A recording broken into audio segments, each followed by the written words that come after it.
It's summertime, and you know what that means. It's too darn hot, too darn hot, too darn hot. It's so hot!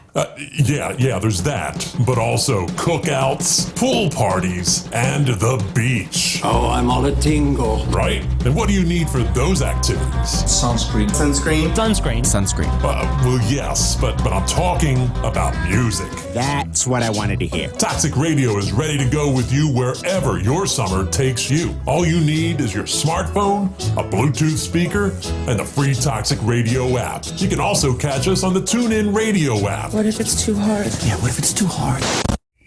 Were you even listening? Phone, speaker, app. It's not hard at all. Actually, super easy, barely an inconvenience. Damn right it is.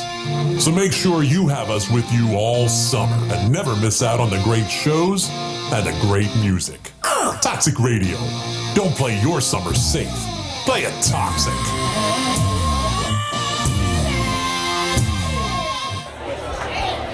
Hey, buddy. Rah. Hey, man, that's a sweet heavy metal happy hour t-shirt.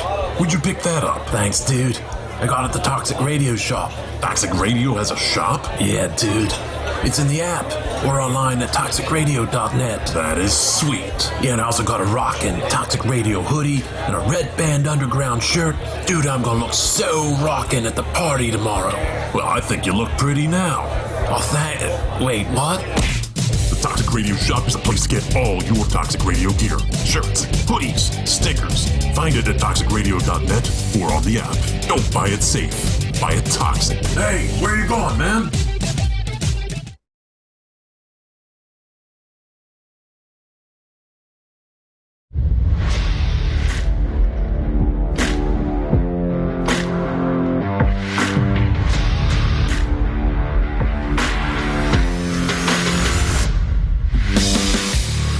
Hungry for Hope Nation, your host here, Donnie Hart. We are live at Toxic Radio, and I'm joined by my co-host, Big Time Tim Gorgeous.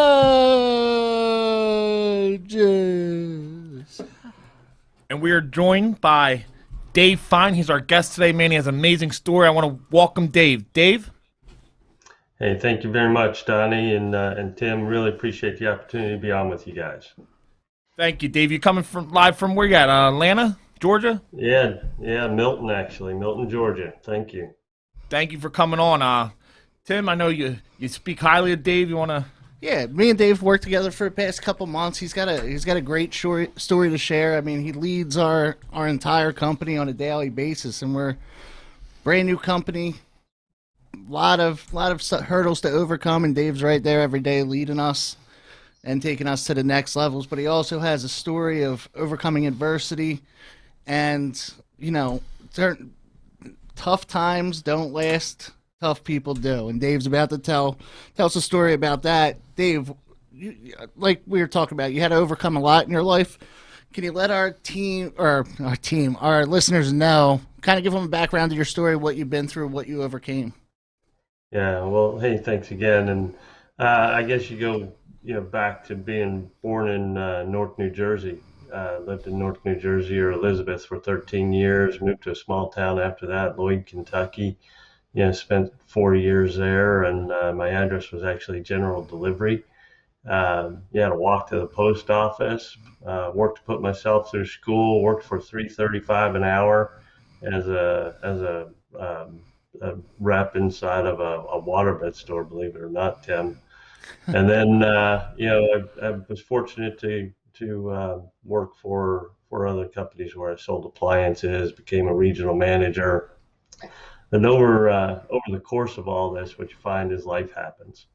And while you may have a really big plan, you find that life often has different plans. And I remember one day I lived in just outside of Cleveland, Medina, Ohio, and I was picking up my boss from the airport, and I hadn't been feeling good for actually almost 2 years, and I'd been going to doctors time and time again. And I would walk in and say, "Doc, listen, I know I have cancer." He goes, "Well, how do you know this?" And I said, "Well, I was watching ER with my wife, and they were teaching folks how to check for Hodgkin's disease." And they said, you feel around your neck, and you'll feel these lumps. I'm like, babe, I got these lumps around my neck. And she's like, yeah, oh, okay. I had a buddy who was behind me, and he was in med school, and I said, hey, Pete, I got these lumps. I was watching ER, and I think I have cancer. He goes, you're crazy. You don't have cancer. So you fast forward, and about 6 months later, I'm not feeling well, and I go to the doctor. I said, Doc, I think I have cancer, and he says, let's do some tests. He runs the tests and comes back, and he goes, no, I think you just have a virus. And I'm like, I just don't feel it. I was watching ER, and I really think I have cancer. And he goes, look, ER, you can't diagnose yourself. I'm like, all right. So I left, and about another 6 months, I come back, and sure enough, I said, hey, I've got cancer. And he goes, no, you don't. He ran the test, ran them again, and sent me packing. And I came back. It was almost a year later, and I said, Doc, I'm telling you, I feel it. I feel pressure in my chest. I just feel terrible. And I said, here's what's going to happen. So I'm going to die. My wife is going to sue you. She's going to move to the beach, and she's going to marry some hot guy, and you and I are screwed in this deal. So we're going to have to figure something out. And he said, hey, you know what? Let's do a biopsy. So that was just a short time later. That's when I was picking up my boss. I got a phone call, and it was the doctor, and he said, hey, you have cancer, and we need you to come in, and we need to see where you're at, and what the therapy is going to be. So I said, look, I'll set some time up. I'll get out there. I started to visit some stores with my boss at that time. I was a regional manager for Ameritech, and I get a phone call from my wife, and I had just recently, 45 minutes earlier, told her that I had cancer and we would need to work through it, and she said, my dad had a stroke while I was on a plane on the way to Hawaii. And, at that moment, I told my boss, look, I got to go home. I got to be with my wife. And, Paige and I worked through this together. Paige was her dad's name. And, I went through 8 months of chemotherapy a couple times. Things didn't go well. And I had some extended hospital stays. I had stage 3 cancer at the time, and the first time my colon stopped working, they had to put me through a regimen to get that going, and that was quite a treat.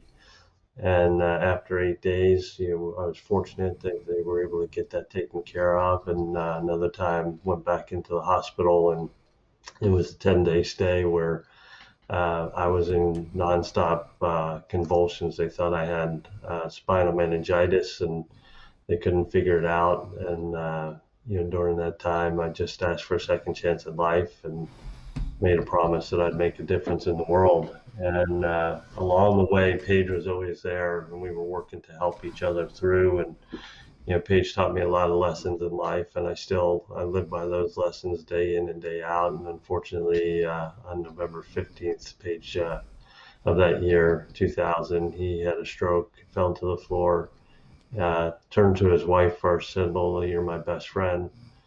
And he always taught me that your only best friend is your wife. And he fell to the floor, and that was it. And to this day, I use everything that he's taught me to continue to live my life and make a difference in the world. So, and then you fast forward to 2016, I had an aortic aneurysm, and they had to replace my aorta, my aorta root, my aorta valve, put me all back together after a 6.5-hour surgery, and my heart didn't beat on its own. So for the next 6 days, we tried to see if we could get it to beat, only to find out that it doesn't beat anymore. So back into surgery, get a pacemaker, and now I'm either the bionic man or the walking dead. I just don't know which one on which day, and we just keep on moving forward.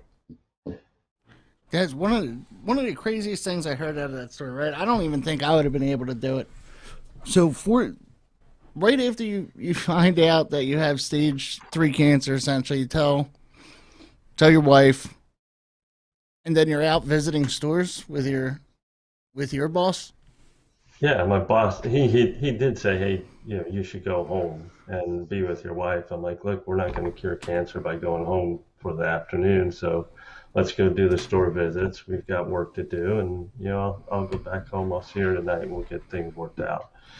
And when her dad goes, then it's time to be with your family.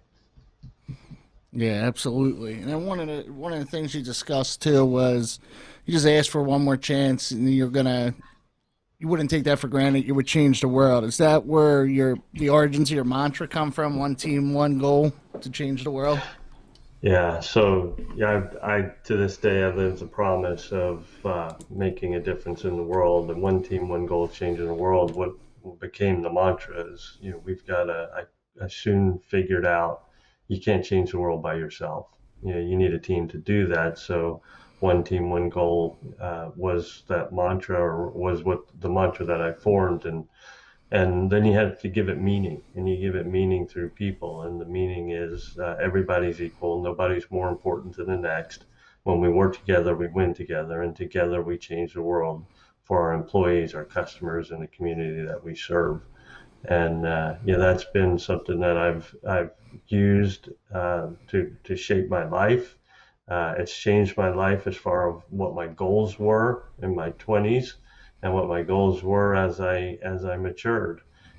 Totally different. I used to have what I called me goals, and now I have we goals, and there's a big difference in those. So you can see what one team, one goal, changing the world looks like, and you can feel what it feels like when the hair on the back of your neck stands up, because you're part of a team or a purpose that is so special that you may never be a part of something like this again. You know that you're really living one team, one goal, changing the world.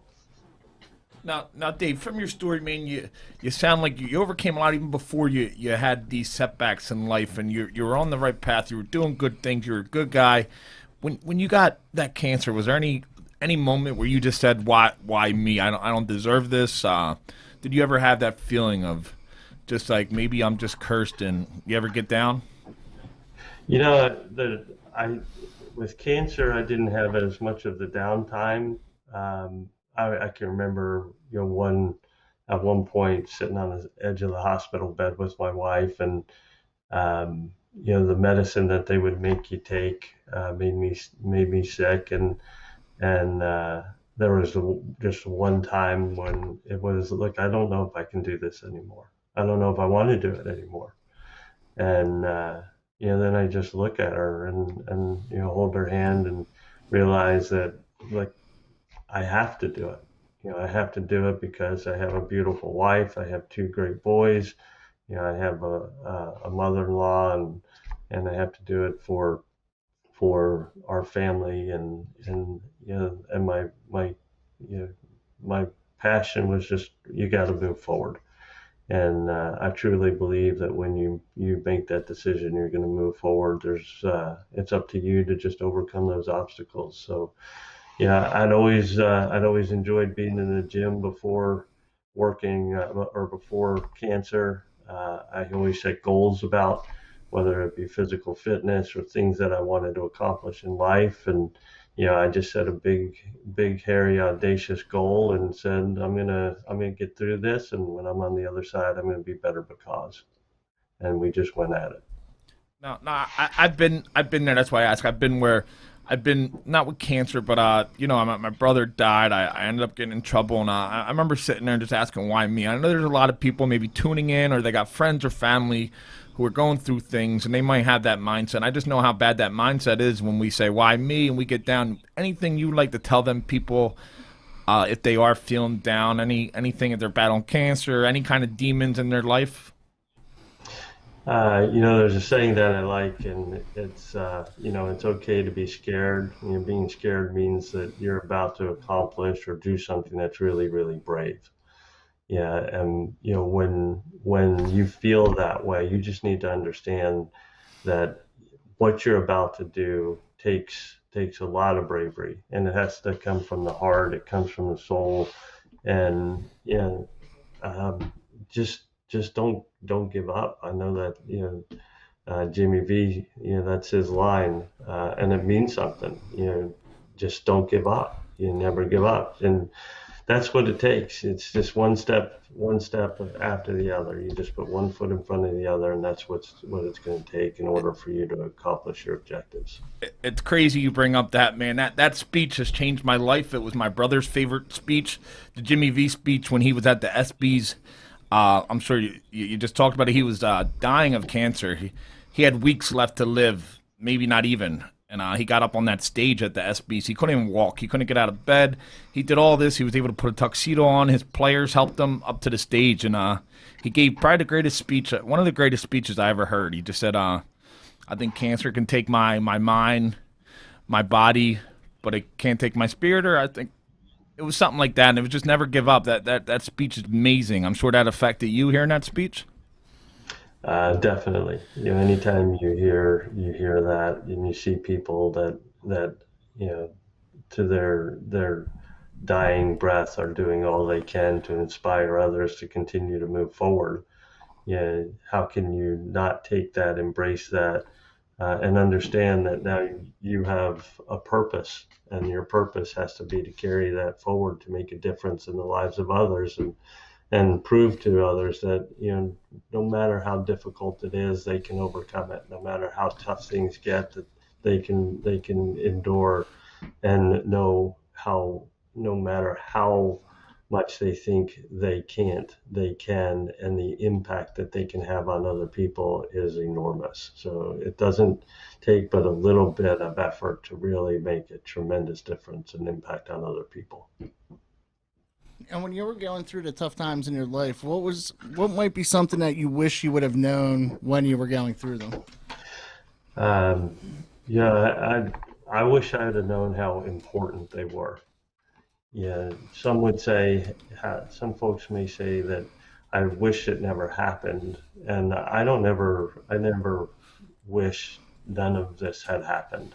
In fact, I'm grateful that each and every one of these adversities in my life have happened, because it taught me who I need to be. It taught me to evolve. It helped me to grow. It taught me to have an influence and to use that second chance and to have a purpose, and to make sure that at the end of your life you look back and I always say that I want to leave a thumbprint on the world. I want to make sure that when I go, my thumbprint is on this world, and that someone, if it's only one person, that stands at the side and when I'm lying there says, I'm better because, then my life is a tremendous success. And if it's more than one person, then I'm a even bigger success. And if it's my family that says that, then I'm the ultimate success. So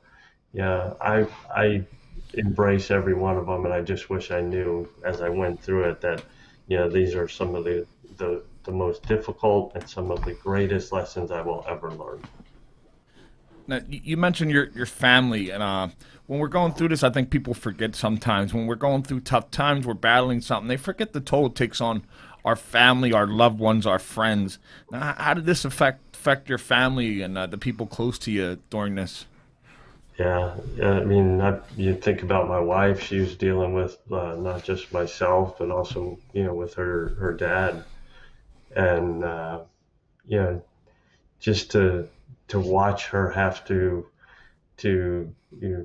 take care of a 3 and a 5-year-old, balance the needs of myself and the needs of her father, and then helping, the emotional drain that would have on her mother as well. I mean, it really, it impacts everybody. My children, they went from having a dad that could run around in the backyard, play football, baseball with them, to a dad that did everything he could to go to work each and every day and set goals to be the best in sales, or be the best in performance, so that you can win summit trips, or the best of the best trips, and show that even though things are difficult, you can overcome it.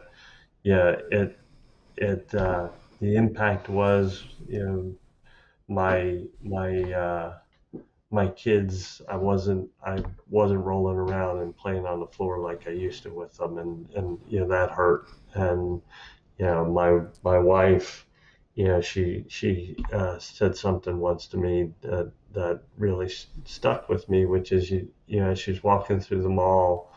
She's 27 years old, and she's saying to herself, no one in this mall would look at me and think that I have a husband at home, or a husband that's going through chemotherapy, and a father that's going through the um, remnants of a stroke. And um, they just think life is good. And you never know when that ambulance goes by, just what that whole family is going through. So it had a large impact. It really made us appreciate the fact that every day that we wake up and we get to look at each other and see each other, whether it's over a video call or a voice call, or it's in person, we need to be grateful for every minute of every day that we get to spend time with those people that we love the most.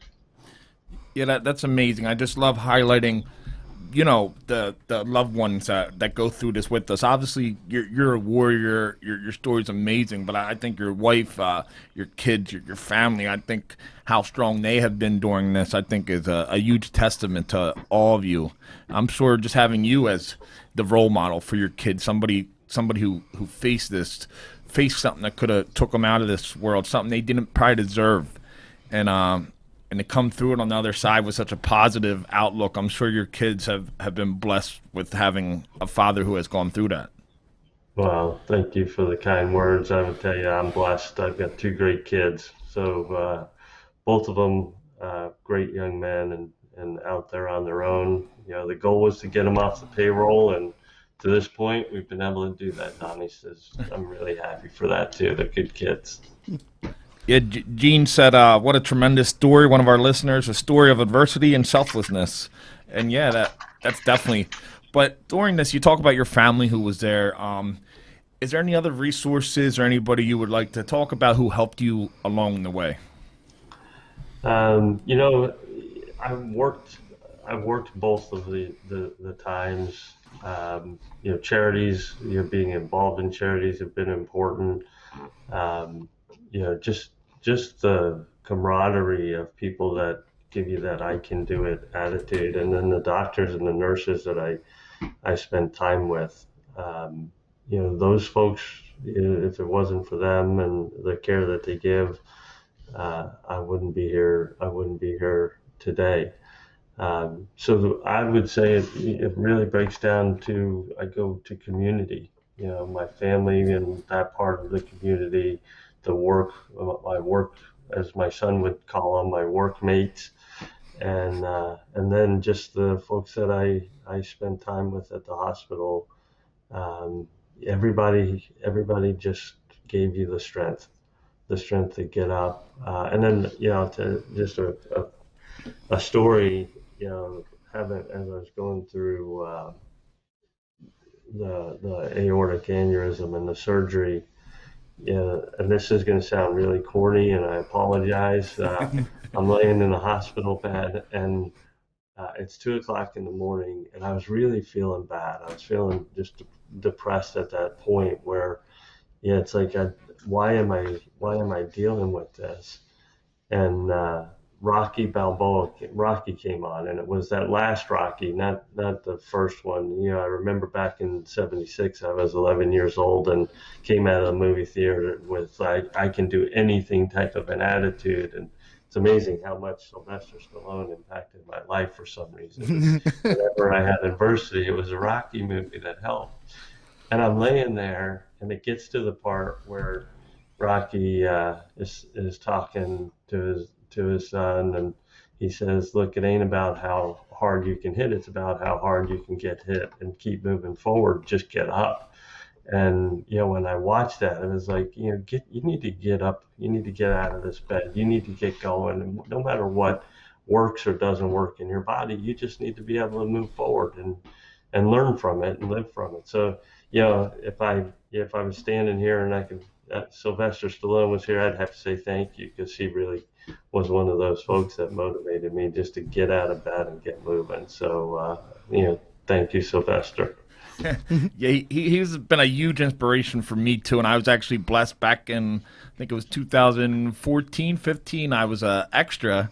It was just an extra, but I was a featured extra in Creed, and just being on set with him. I was there for like 2 weeks, and I didn't get to talk to him one-on-one, but just watching him, man, definitely, I was inspired by the Rocky character he played, but I think we can all relate to that character, especially being you're from New Jersey, this whole area, definitely. Yeah.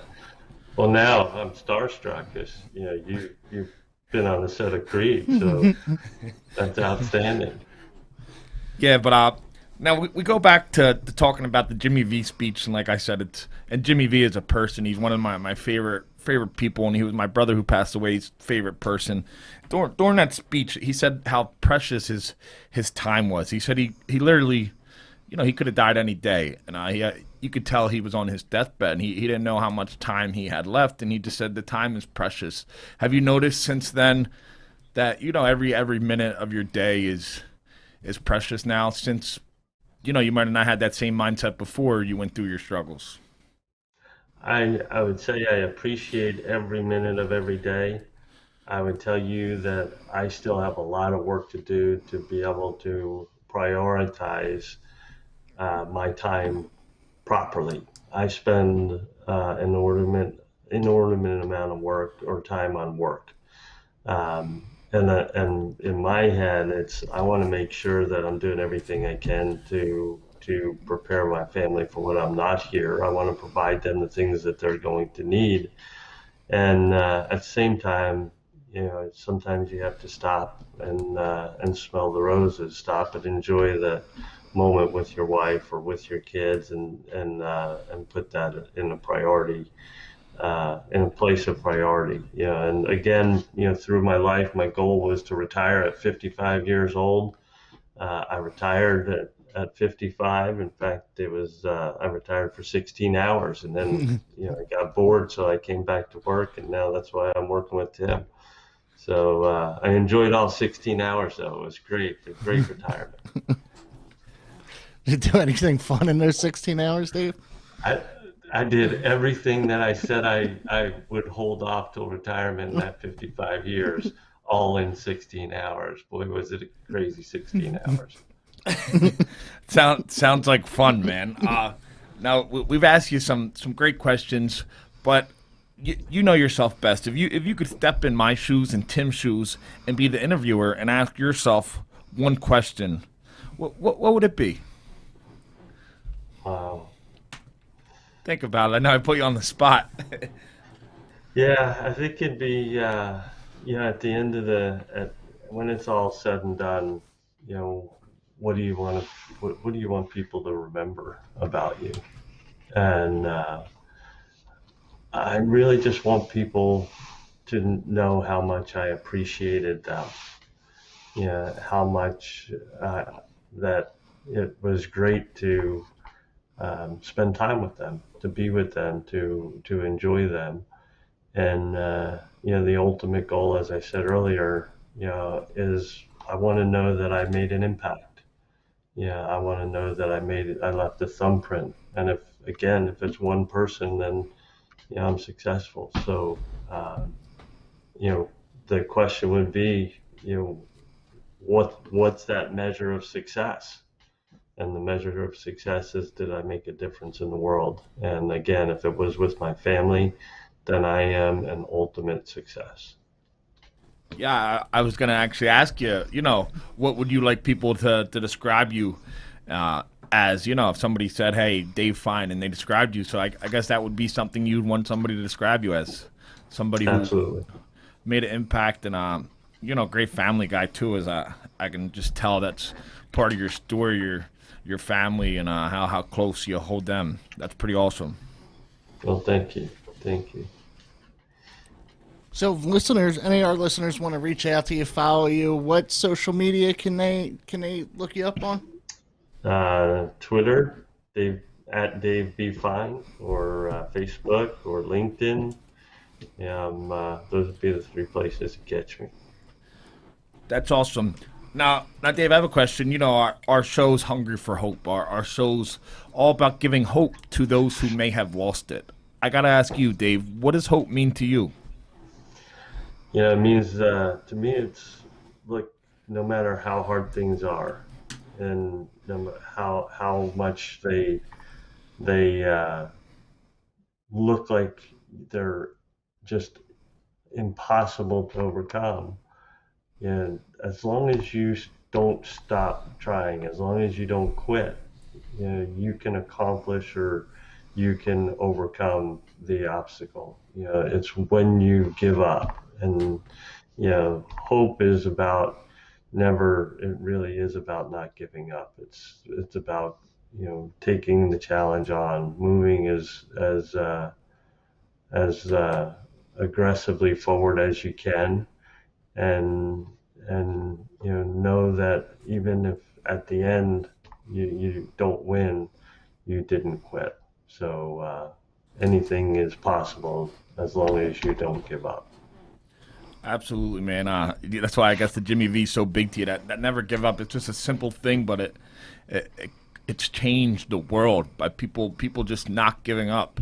And I know sometimes it's easy to say that when times are good, when everything's going good, you overcame these obstacles. But honestly, somebody who's been through stuff, not every day after we get over that stuff is awesome. I'm sure since you have battled this, not every day's been all sunshine. How do you still get through them days that might not be so good? Yeah, and you're right. If I sat here and tried to tell you that every day is a great day, I wouldn't be telling you the truth, because I still have really bad days. I still, have times at work that are difficult, or times with family that are difficult, or challenges that you don't expect. And um, you know, I believe, for me, um, there are a few things I like to do. I like to enjoy, so I like to just hang out in my backyard and enjoy it a bit. I'd like to spend some time in the gym. Um, I like to just spend time with my wife. You know, that helps me to calm down. Um, but it's the answer is, I I keep coming back to just whatever the difficulty is, you just have to say, we'll get through it, no matter how hard it is. Let's just work through it, get on the other side of it, and don't let your emotions overtake your mind or overtake your body. Just keep moving forward. Yeah. Now your battles. The honest truth is they easily could have taken you. You didn't control that. You could have lost that battle. You could not be here, could not be with your family. And there's people who were in your shoes who weren't as lucky as you. I don't know if you want to use the word lucky, but they weren't able to make it through, and they succumbed to that. Succumbed? Am I saying the right word? They passed away. And do you feel like you living your life, you doing this? Do you feel like you're kind of living it for these people who weren't blessed as you to make it through? Yeah, I'll tell you, yes, I do. So the short answer is yes, I do. And there's one person that really shaped me in my 20s, and it goes back to Christy's dad. Yeah, I remember sitting on the porch. He used to like to sit on the front porch, and we would talk a lot. And I always talked about my best friends. My best friend this and my best friend that. And Paige, he always called me boy, and he looked over at me and he goes, "Hey boy, you need to understand something. You need to understand that your wife is your only best friend, and everybody else is just an acquaintance. You're going to move, and they're going to be in and out of your life. You'll find that people that will stay with you are really going to be your wife and your kids, and you need to understand that your wife is your best friend." And he lived that. He lived that till his last breath. And And to me, I do my best to honor the lessons that he taught me about what it means to love with all of your heart. And sometimes that's hard to hard to be able to do. And you always just have to think about those that are less fortunate, that didn't win the battles, and carry them forward with you. And when you do that, there's always a piece of them alive, and there's always a piece of them that is on the journey with you, and maybe a little angel on your shoulder as you're going through life. Yeah, absolutely. I know. That's why I brought up the bad days too. I live my life for my brother who wasn't lucky enough to be. He passed away at 29. So when I get them bad days, I kind of think of him. He doesn't get to have them bad days. So we have people like Paige and people. We can live through them. And just anybody listening, going through it. If you don't feel like you can do it for yourself, do it for somebody who can't. Do it for somebody who's not as blessed as you. Because we woke up today, and that's. We're so blessed just to get this opportunity at life. And we just had Paul said your story. Dave's amazing. Paul Rydell said your story is amazing. Never give up. I agree with him. Well, thank you, Paul. And I would say I'm just Dave. I'm not amazing. I'm just Dave. So, and hey, Donnie, I'm really sorry about your brother. And I look at the platform that you have and the impact that you're making. And there are a lot of folks that are out there listening to your voice and to Tim's voice, and maybe today they didn't have the ability to do what they thought they wanted to do, or it was hard for them to make that next step forward. And hearing what you do, hearing your voice is the reason why tonight they'll have a different view, and tonight will turn into tomorrow morning, and they'll wake up with a fresh perspective. So I really appreciate the work that you and Tim are doing. Thank you, man. We appreciate you, and you bring up other people and our listeners. Now, you've told your story. We don't want to take up too much of your time, but for these people listening, I know you already gave some great advice. Is there anything you want to leave them with? Anything, man? The spotlight's yours, Dave. Well, I would say don't squander the time that you have. You never know when the end is near, and make sure you understand that you have the ability to make an impact in the world, in your family, in your friends, in your community. Take those opportunities, and don't let anybody ever tell you're not good enough. Because you're good enough to do whatever it is that you want to do. You just need to make that decision and move forward with it. A lot of people will try to bring you to their level to say that you're not good enough to do it because they don't want to work as hard as you're willing to work in order to get what you want. So, sometimes you're going to crawl, sometimes you're going to fall, and sometimes you're going to just stop. But it doesn't mean you're going to give up. It means you're going to rest, and you're going to keep moving forward to take it on again the next day, the next way. And, whatever it is you want to accomplish, you can accomplish. And sometimes you need a friend. You just tap someone on the shoulder and say, hey, I need a little bit of help. And you'll be amazed at what people will be willing to do for you. A lot of great people around that are always willing to help you out. So either get one, be one, or let's go find one. So, one team, one goal, change the world. Together, we can make a difference. One team, one goal to change the world. I love that, man. Tim, anything you wanna? Yeah, no, Dave. Definitely, thank you for coming on. Thank you for taking the time. I especially know how busy you are, and I'm sure you feel you're in front of the camera all day, every day. That's all right. I appreciate the opportunity, Tim, and Tim, I'm proud of you being on the team and the work that you're doing here. This message that you spread and the purpose that you have and the impact that you make. It's really amazing what you guys are doing. So thank you very much. It's people like you that are the ones that change the world. So proud of you. Appreciate it. Appreciate it, Dave. Dave, thank you, man. One team, one goal. Let's change the world, man. We're going to let you get out of here, back to your family. I just want to thank you personally for coming on, and have a great night, man. All right, my pleasure. You guys take care. Thank you very much. Tim, great guest, man. Now, I think you mentioned your connection. You work with him. He's your boss? Yeah, I mean, He's the president like of your my company. boss's boss. He's the CEO and president of Blue Link Wireless, he correct? leads the entire company on a daily basis. That's what I said. He's on these calls, not like calls like this, but calls, motivational calls, training calls, everything, all day, every day. But I'm glad he took the time out to get on one more and talk to us tonight.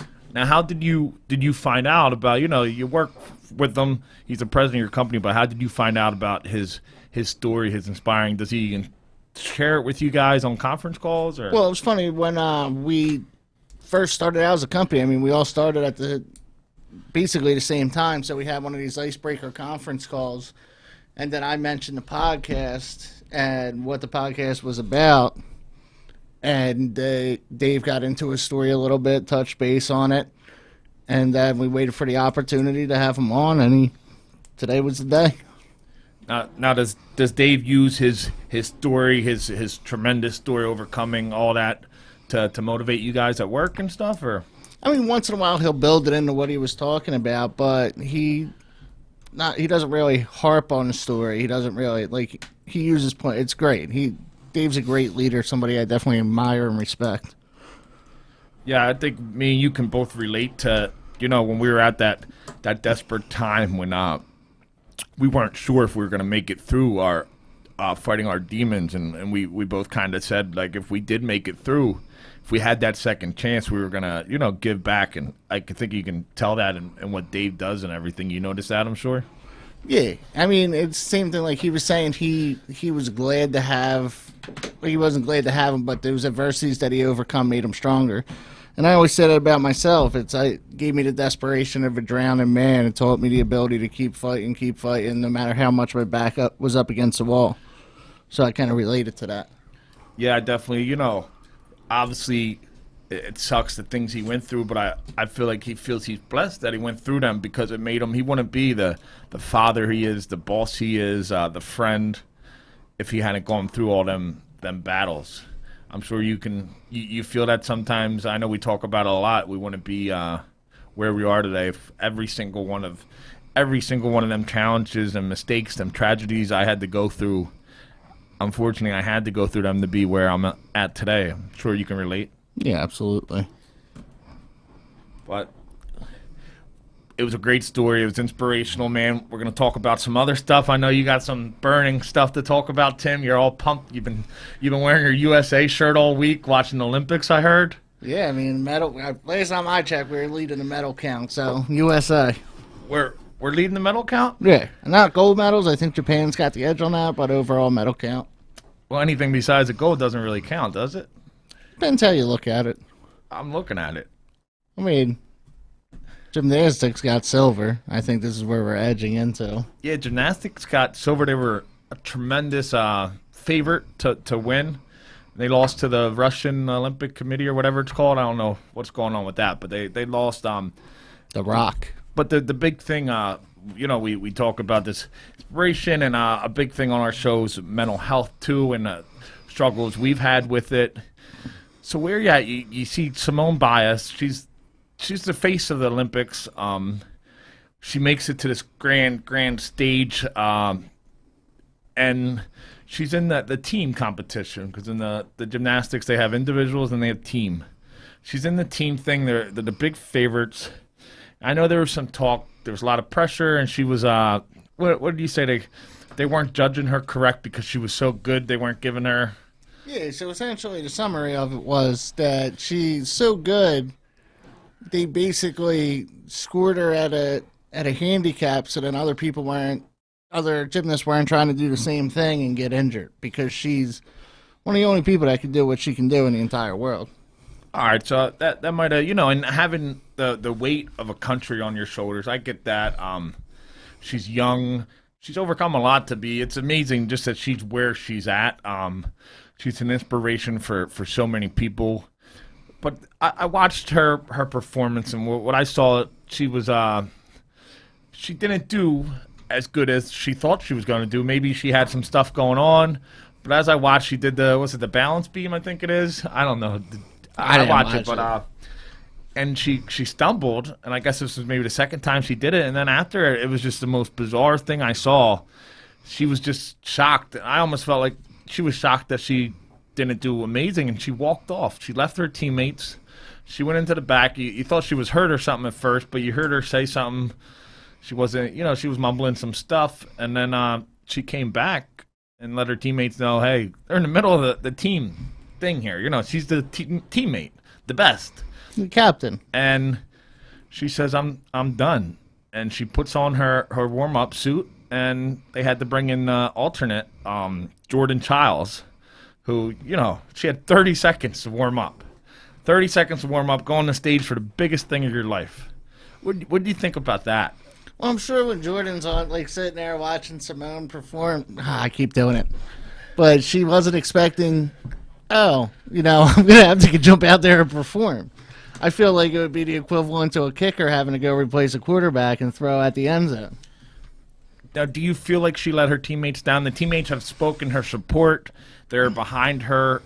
But, obviously sometimes you don't know what people are really saying. I've known people to say things in public and have something different to say in private. Yeah, I don't know. I've been on the fence going back and forth with this all week. I know I should think, no, our teammates are supporting her. She didn't let anybody down. But there's a part of me that knows I'd be annoyed if my best player sat on the bench when we were trying to win a championship, when we were trying to win what we trained for 4 years to win. So it's tough. What's your thoughts? The platform we use and the stuff we say, we've been outspoken on the effects of mental health and how it's something that we got to stop the stigma. So on that point, I understand that's where she's saying to mental health, and I know she brought in she's gone through some stuff with that scumbag Larry Nassar. And I understand there, and that's not. I can never imagine what she went through. He's in jail. He was the doctor for the gymnast team. He was a real creep. And he did a lot of things to these athletes. So, I don't know what she's going through with that, but seeing somebody who's so blessed to represent the United States of America on such a big stage with your team, I think it makes a huge difference that it was the team thing. It wasn't just individual. And then just watching her, out of the individual thing too. Yeah, she did. But watching her, I feel like she kind of gave up. Like I felt like she took her ball and went home. She wasn't happy with her performance. So how she's saying what happened, I'm completely behind. I support her, but part of me, I don't know her. Part of me thinks maybe she's just saying that because it sounds good. I don't know, but who am I? I'm not an Olympic medalist. I would never know what it is like. Yeah, never know the pressure. Never know any of that. Yeah, Gene says, we don't really know the whole story, so it's hard to talk on it. He says she looked scared. She looked shook. Yeah, I feel exactly like that. I feel like we really can't talk on it too much because I don't know. Like maybe she had maybe she had a panic attack or something. You shut down at that point. Like I've been through enough of them to know. Like, even if she could perform, she wouldn't be able to. So there's always that. There's always different mental health reasons. I definitely have sympathy for her. And she said she was motivated by the one Japanese athlete, I think it was a tennis player or something, Tim. I'm not too sure who had taken leave of absences from tournaments this year because of her mental health. But me, I grew up, one of the greatest Olympic moments I ever saw in my life was the 92 Barcelona Games, the Olympics. There was a guy, Derek Redmond. He was running 4x400 race, and he was winning. He was amazing. This guy worked his whole life to get there, and I think he pulled his hamstring, and he's winning this race. You could see all the hard work he put in, and it looked like he got shot, and he just fell. And as soon as he fell, he's in pain, and he's realizing his dream just got shattered in front of 100,000 people, whoever was there, and he's crying. And the first thing he does is get back up and starts crawling and limping to the finish line. The guy lost. It's over. He just shattered. His dreams were shattered. He's hurt. He's injured. And he starts limping. And all of a sudden, you see this huge guy come running from the stands. He throws security out of the way. He comes on. You don't know if it's a fan attacking him. And he goes over to Derek, and he picks him up, puts his arm on his shoulder, and they start limping to the finish line, it was his dad. So I look at that, and that's an Olympic athlete. That's what I grew up. I feel like times are a little different, but that changed my life. Why didn't somebody like that? I remember there was another one where the gymnast, I forget her name, Carrie Shrugs or something like that. She hurt her leg on a pole vault. You could tell it was curtains for her in those Olympics, but then she got right back up and did it again, and it just looked like it hurt even worse. And Naomi Osaka, I'm going to say it wrong, but that's the best female tennis player in the world. That's the one I was talking about, Gene from Wire to Wire Sports, who comes on after this at 8:30 on Toxic Radio. He mentioned that. Yeah, I remember hearing, she said that, but when she said that was her like influence for this or whatever, I'm thinking, why wasn't Derek Redmond somebody who showed that was an Olympic? He'd have walked away with no medals, and he probably had the biggest inspiration on anybody I ever seen in the Olympics, just because he showed, he was representing his country. He was so proud to be there. You could tell where he got it from when his dad came running. His dad looked at him. I think he said, we're going to finish this together.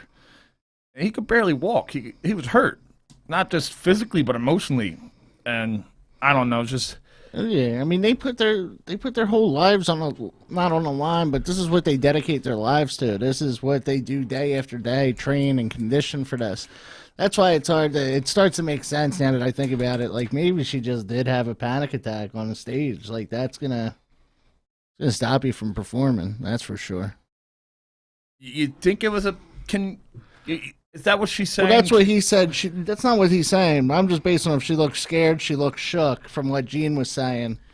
Like, that makes sense. You get that debilitating fear during a panic attack, or at least I do. I can only speak for myself, but, maybe that's the case.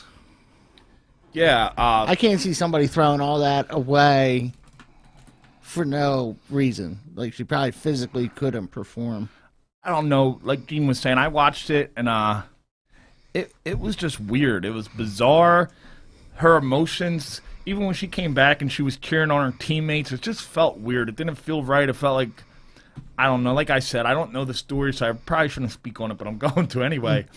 It felt like there was something that we were missing. I definitely feel like we're missing something, and I would definitely love to hear what they say. I know they're going to be talking about that on Wire to Wire Sports. They're going to be talking about the U.S. basketball team and, everything U.S. Olympics. They'll be talking about the NBA draft. So I definitely want to tune in to Wire Sports at 8:30 and listen to what their take, man. They really have good stuff.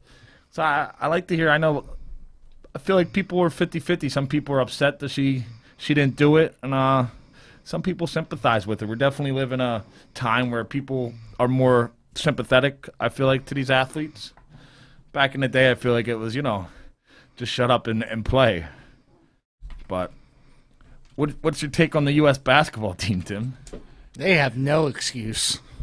No excuse. You don't know. Maybe they were going through a panic attack. Do you know? Are you sure? The whole squad? I don't know, but I mean, it's players around the country, they're becoming the star players in the NBA. So it's kind of not too far off. It's not a dream team anymore. It's a bunch of pro players that play. Maybe they should put the college players back in. Let the amateurs, somebody that's hungry. Did they beat Iran today? I hope they beat Iran. I got to look that up, don't I? I don't know. I don't know. With the U.S. women's soccer team, I feel like, I don't know, there's been some disappointments. I feel like it's always all the teams that get cocky, that are expected to win, that are dominant.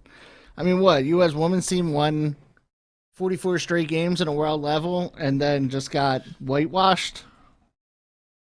They beat Iran by 60 today. But I just think, how a lot of stuff we talk about and comparing it to the Olympic athletes. I think there was a movie called The Weight of Gold. And, I had Michael Phelps and stuff, a documentary. I haven't seen it. I heard about it. And it's just about all the pressure.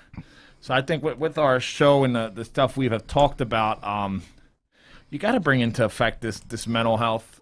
I do know we live in times where I feel like are soft, man. I'll be honest. I feel like the generations they're soft. I go on rants about this at work all the time. Like, people call out, every little thing is like the biggest issue. It's not, Yeah, it's a thin line. I was talking to a good friend of mine, and he had a family member who's younger than him, and they're in that era, they're in their 20s or whatever, and they were going through. He reached out to me and he asked me. He's like, they're going through this mental health, and they're using it as an excuse. They can't do this, they can't do that, and I told him it's a real thin line, man. Sometimes I feel like people use it as a crutch. Definitely, if you're going through some kind of mental health, man, I sympathize with people. I support them. I've been there.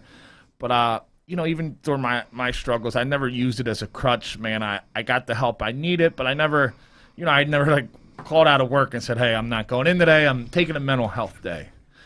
Yeah, that's something that's new. I mean, if you need it, by all means, take it, but, Yeah, I feel like sometimes this society, people are taking advantage of it because we sympathize so much with people now. All you got to do is throw out mental health. Yeah, but I'd rather look at it like this. If there's people that are going to take advantage of it, let them take advantage of it, because there's the people that really need it, and we don't want to take that away from the people that really need it. Ultimately, weakened society makes us soft, but it helps the people that actually need to be helped. Yeah, absolutely, man. And, getting back to, we had our guest, man, he just really, his word, I think I got to take his word into. I was about to ask him how many hours a day he sleeps, because I'm looking at his bio. He's affiliated with all these different charities and nonprofits, runs a major company that's just starting up, so it's nothing but work. And it's like, he's got a family. And he's a guy, like I said, I go back to him, because he's a guy who has every excuse to take a day off when these other people are, using that. He had every excuse, and he hasn't. The guy doesn't seem like he's ever taken a day off in his life. I'd be like, how do you manage being able to sleep 4 hours a day and still have energy? So, if Dave could do that, I just feel like I'm never downplaying anybody's problems. Absolutely, we're in your corner. We support you. But look at people like Dave Fine. Look at people who have every reason to stop, to give up, to say, why me? He was a guy who didn't deserve what he went through, and instead of letting it push him down, he let it pull him up and make him even a better, greater person. So anybody, if you're battling some kind of battle out there, just before you use it as an excuse, man, try to take that bad thing and turn it into something good. Use it to push you forward, not push you backwards. And people really need that. They need that day off. I understand, but try to keep fighting, right, Tim? Keep the fight. Absolutely. Never stop. What else does Rocky say? Doesn't matter the size of the fight of the dog, but the size of the dog in the fight, but the size of the fight in the dog. Something like that. I fucked that up. Yeah, that's a great quote, man. I think we're gonna end the show on that amazing quote. What was it? The fight in the dogs? Dog the fight. Cat and the cat. Mike Vick. Mike Vick. Tim, that was inspirational. Hunger for Hope Nation, I want to thank you for tuning in. I want to thank Dave Fine for being our guest. His story was amazing. It's inspirational stuff. Remember to check out Wire to Wire Sports. They're coming on at 8:30 right here on Toxic Radio. They're going to be talking Olympic stuff, some NBA draft, and a bunch of other stuff. Hunger for Hope Nation, we are out of here.